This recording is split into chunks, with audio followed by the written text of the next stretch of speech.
Dugongs are popularly known as sea cows. They graze on seagrass meadows underwater the same way as cattle graze on land. Dugongs are gentle vegetarian mammals. They can grow to a length of 3 meters and weigh up to 500 kilos. They can live up to 70 years. Dugongs live across the Indian and Pacific Ocean basins and travel hundreds of kilometers in a day. The problem is, dugongs are on the verge of extinction and are rarely sighted. Dugongs have been disappearing and are on the International Union for Conservation of Nature's Red List of Threatened Species.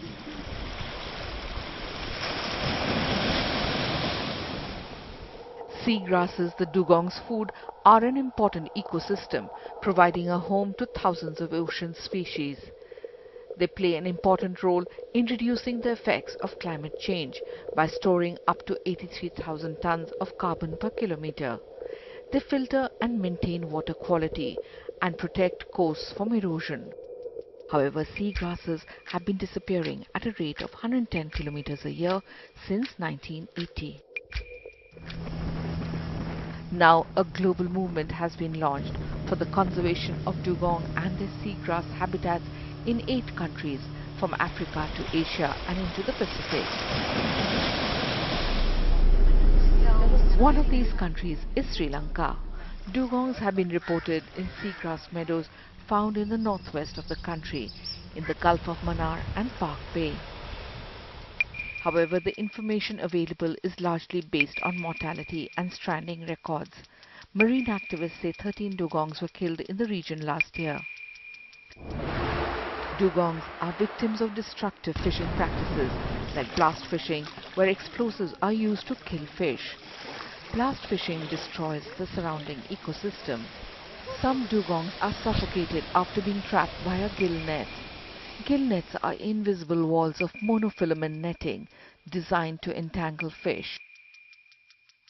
One fisherman can set a mile of gill net. These gill nets also accidentally catch endangered ocean animals like dugongs, sea turtles and sharks. For an air-breathing mammal like dugong, this means certain death.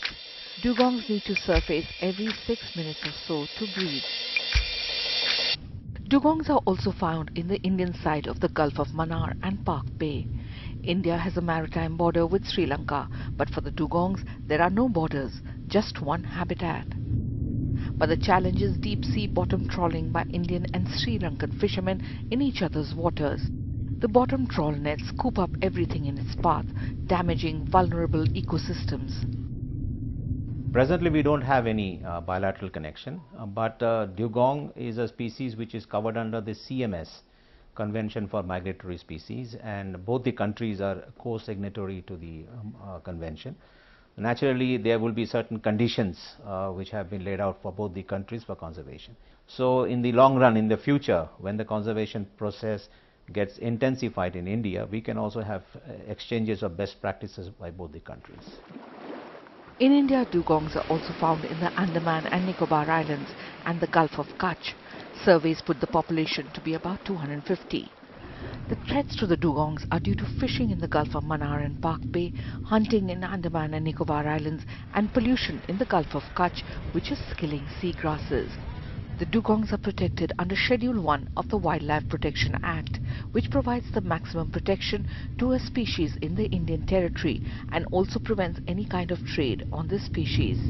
So dugong is one of the very important animal for Indian perspective, especially the fisherman community, because they live in an area which is a seagrass habitat, which is high productivity in the fishery resources. It's a breeding ground. The moment if you take care of the dugong, means that you have to take care of their house, their home, that is called a seagrass habitat.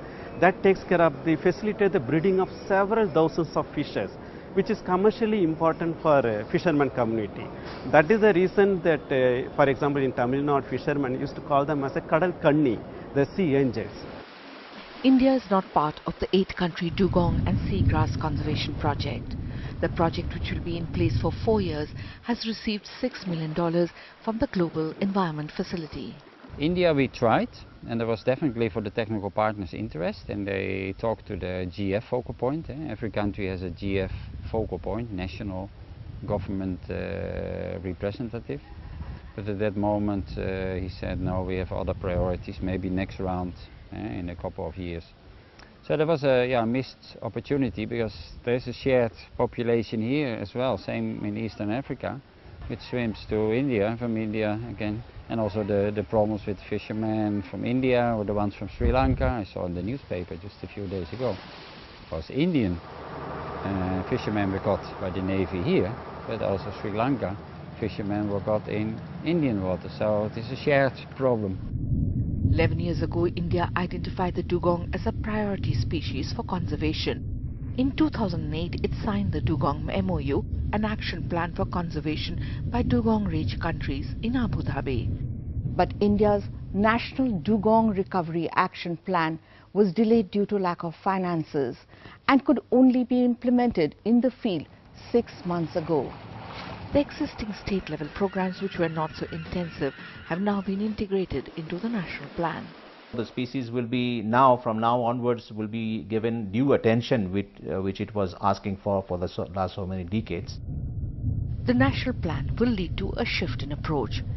Instead of tapping the commercial potential of marine biodiversity, the government's focus will be on the ecological role of sustaining marine biodiversity. The fishing community is key to making the national plan successful. Poor fishermen who get dugong as a bycatch do not report it, as the meat of one dugong can fetch them 1 lakh rupees. முன்னாடியெல்லாம் எங்களுக்கு புரியாத காலத்தில் அது கரையை கொண்டு வந்து government தடை விரிக்க வந்தால் நாங்கள் அதை பயந்து விட்டுறோம். எப்படி ஒரு 35-40 வருஷமாக நான் அவரை பார்த்துருக்கேன். சின்ன நாளில் இருந்து பார்த்துக்கிட்டே இருக்கேன். இப்போ 80 வருஷத்தில் அதுலேருந்து அவரை பார்க்கல. இது குறைஞ்சது காரணம் என்னன்னு உங்களோட அபிப்பிராயம்? இந்த லாஞ்சியுடைய இதனால தான் அதுக்கு அழிவுக்கு காரணம். விசைப்படகு வந்து பிறகு இப்போ நிறைய மீன்களே இப்போ வந்து இல்லாமல் போயிடுச்சு. அந்த கடல் பசு வந்து பிடிக்கக்கூடாது, அதை எதுவும் பண்ணக்கூடாது. ஏன் சொன்னாங்க? அது பிடிக்கிறதுனால கடல் வளம் அழிச்சு போகுதுன்னு சொன்னாங்க. அப்புறம் நீங்கள் வந்து கடல் வளத்தை பாதுகாக்கணும் அப்படின்னு சொல்லி சொன்னாங்க. நம்ம மீனவர் மக்கள் நல்லா இருக்கணும்னு சொல்லிட்டு போனாங்க. இனிமேல் அந்த மாதிரி கரையோரம் வந்து ஒதுங்கினா கூட நம்மளால் மீனவர்களால் முடிஞ்ச முதலுதவிகளை செஞ்சு அதை வந்து கடலுக்குள்ளே விடுறதுக்குள்ள வழி பண்ணுவோம். அத்துமீறி அது ஏதாச்சும் அடிபட்டு ஏதாச்சும் ஒரு இதில் இருந்துச்சுன்னா அது வந்து வனத்துறைக்கு தெரிவித்து அவங்க மூலமாக வந்து அதுக்கு வந்து முதல் உதவிகள் செஞ்சு அது கடலில் வந்து மீண்டும் அதுக்கு உயிரை உருவாக்கி அது விடுறதுக்குள்ள ஏற்பாடுகளை செய்யணும்னு கேட்டுக்கிறேன். The program hopes to create a pool of dugong ambassadors among the coastal community. School-going children will get a dugong scholarship. Fishermen who release a dugong caught accidentally will be honored and given incentives like 2 days' wages and a fishing net. First time in India, in the month of February 2017, in Tamil Nadu, 2 dugongs were successfully released back. Those were entangled in the net. So the awareness was created. The irony, however, is that marine animals do not figure in the textbooks read by school children in the coastal areas. When you go and talk with them, because we are teaching a tiger, there is no tiger around them.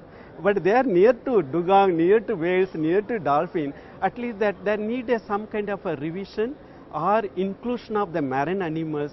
That is also another one of the objective. For example, creating awareness, promoting education among the marine biodiversity in general conservation. Though slow in taking off, there are plans to collaborate with the Navy and the Coast Guard to conduct studies on contamination of seabeds, to use advanced census techniques and to use drones.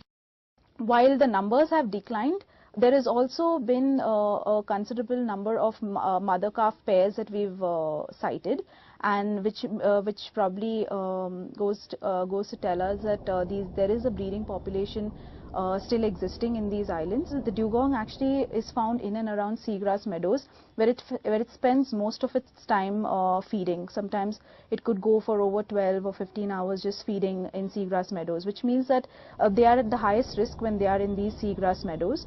There might be some areas where all we need to do is control maybe boat speed, or there might be some areas that all we need to do is to control the use of gill nets in which the dugong accidentally gets trapped.